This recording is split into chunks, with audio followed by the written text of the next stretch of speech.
Zaļā nedēļa, tas ir nedēļas projekts mūsu universitātes ietvaros, un galvenā tēma ir cilvēks. Par pamatu mēs ņēmām Egziuperi citātu. Katru dienu cilvēkus pieceļ, sakārto sevi, sakārto savu sēdu un tikai tad dodas kārtot pasauli.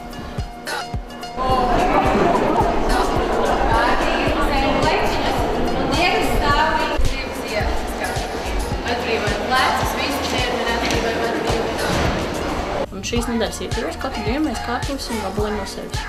Pirmdien tā ir muskuloskeletālā sistēma, otrdien tā ir gramošana, trešdien tā ir elpošana, ceturtdien tā ir psihe un piekdien tā ir reproduktīvā veselība. Pašpārvaldē mums visiem un vēl vairāk ņēmu dalību, jo mums tur bija ļoti daudz. Mēs esam